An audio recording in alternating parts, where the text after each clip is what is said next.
Dengarkan gemuruhnya. Suara kelahiran sebuah raja. Tahun 1994, dunia masih bingung. Apa itu internet? Dua mahasiswa Stanford, Jerry Yang dan David Filo, tidak punya rencana muluk. Hanya ingin mengatur kekacauan link di jagat maya. Mereka menamakannya Jerry and David's Guide to the World Wide Web. Lalu diganti menjadi Yahoo, yang mana berasal dari kata Yet Another Hierarchical Offices Oracle. Filo dan Yang memilih kata tersebut karena mereka menyukai definisi umum dari kata-kata tersebut. Mereka bukan penemu mesin pencari, bukan penemu email, tapi mereka menjembatani manusia dengan kekacauan digital itu. Yahoo menjadi pintu gerbang, dan dunia membanjir masuk. Bagaimana kisahnya? Mari kita bahas hari ini.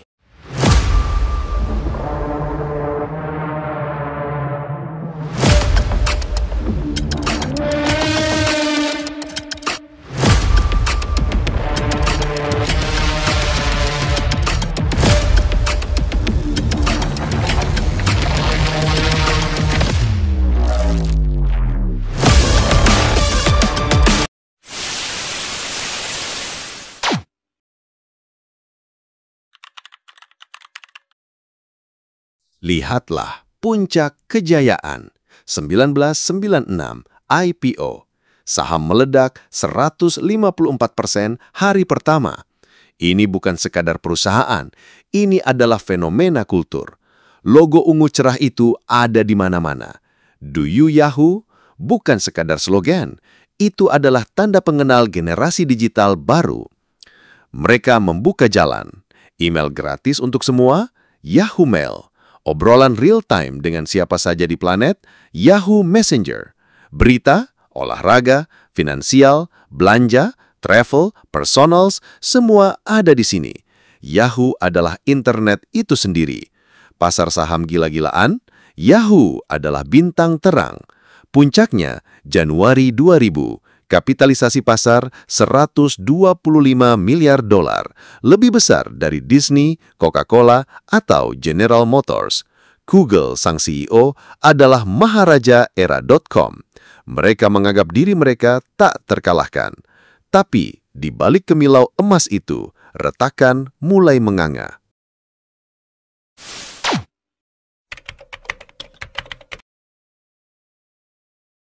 Kesombongan adalah batu nisan pertama. Tahun 1997, dua mahasiswa Stanford lagi datang ke kantor Yahoo yang megah. Mereka punya teknologi pencarian revolusioner. Beli kami, kata mereka. Harga $1 juta. Yahoo menolak. Teknologi pencarian bukan core bisnis, kata mereka. Nama kedua mahasiswa itu Larry Page dan Sergey Brin. Perusahaan mereka, Google. Tahun 2006, seorang anak muda bernama Mark Zuckerberg menawarkan Facebook yang masih bernama The Facebook ke Yahoo untuk $1 miliar. Yahoo menawar $900 juta, lalu menarik tawaran saat Zuckerberg menolak. Mereka meremehkan kekuatan jaringan sosial. Mereka tidur, sementara Google menyempurnakan mesin pencari yang membunuh direktori Yahoo. Yahoo sibuk jadi media company. Mereka beli startup macam Broadcast.com seharga 5,7 M dan GeoCities 3,6 M dengan harga gila, tapi gagal mengintegrasikannya. Fokus, kabur. Teknologi diabaikan. Inovasi mandek. Lalu, Maret 2000, gelembung.com meledak. Saham Yahoo jatuh bebas. Dari 118 ke $4. Dunia berubah, tapi Yahoo masih berjalan seperti raja yang tak sadar mahkotanya sudah miring. Februari 2008, dunia menahan napas. Steve Ballmer, CEO Microsoft yang garang, mengangkat telepon. Dia menawarkan penyelamatan Epic, $44,6 miliar, cash and stock untuk Yahoo. Hampir 62% premium di atas harga saham. Ini adalah tawaran terbesar dalam sejarah tech saat itu. Bagi banyak orang, ini jalan keluar terhormat. Tapi CEO Yahoo saat itu adalah sang pendiri, Jerry Yang. Baginya, Yahoo adalah bayinya, jiwa dan raganya. Dia didukung dewan yang buta, menolak. Mereka merasa harga itu terlalu murah. Mereka yakin bisa bangkit sendiri. Kami bernilai paling tidak 53 miliar dolar, seru mereka. Kegilaan. Dampaknya, bom waktu dimulai. Investor marah, saham jeblok lebih dalam. Microsoft menarik tawarkan dengan malu dan marah. Jerry Yang dipaksa turun setahun kemudian. Yahoo tidak hanya kehilangan tawaran penyelamatan, mereka kehilangan kepercayaan terakhir dunia. Luka ini terlalu dalam.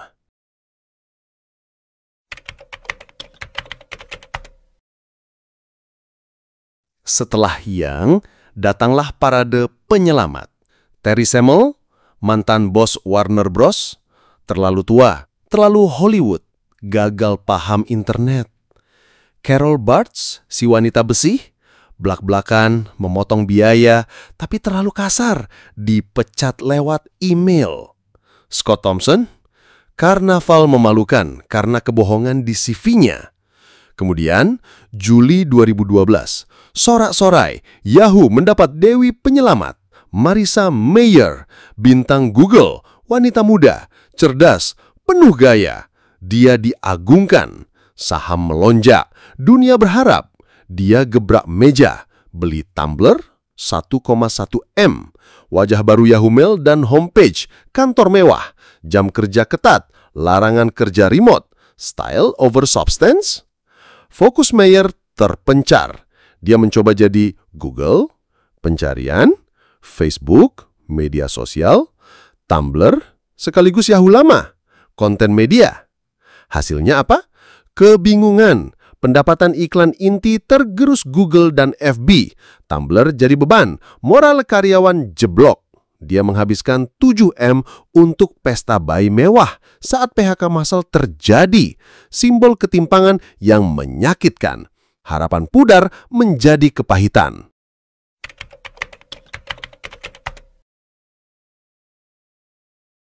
Tapi, pukulan termaut datang bukan dari luar, tapi dari kelalaian di dalam.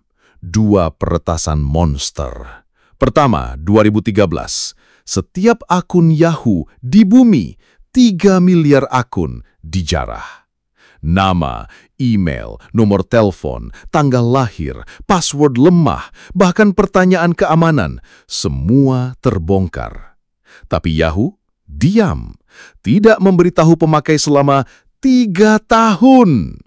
Kedua, 2014, 500 juta akun lagi dihack oleh kelompok berbayar negara, diduga Rusia. Lagi-lagi, diam. Kenapa? Ketakutan, kegagapan, manajemen kacau. Baru 2016, saat Mayer terjepit, kebenaran meledak. Kehancuran kepercayaan total. Pengguna kabur, partner berpaling, regulator menghantam. Ini bukan sekedar bug, ini pengkhianatan terhadap mereka yang percaya. Luka ini tidak terobati.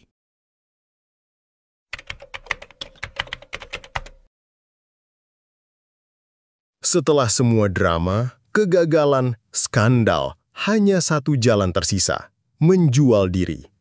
Juli 2016, Verizon, raja telekomunikasi, mengulurkan tangan. Tapi bukan 44 miliar dolar, hanya 4,48 miliar dolar.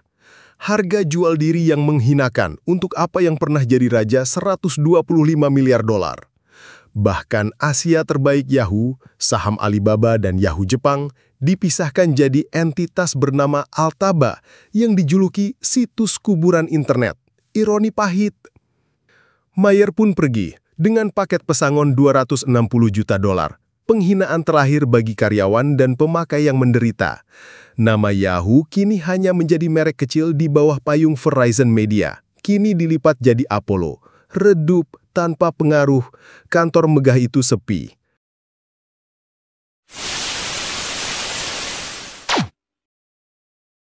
Yahoo bukan sekadar kisah gagal. Ini adalah tragedi epik.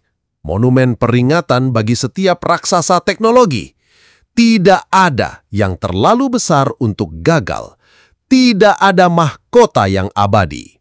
Mereka yang melupakan sejarah ditakdirkan mengulanginya. Warisan Yahoo, mereka membuka jalan. Mereka membuat internet ramah, menyenangkan, bisa diakses jutaan.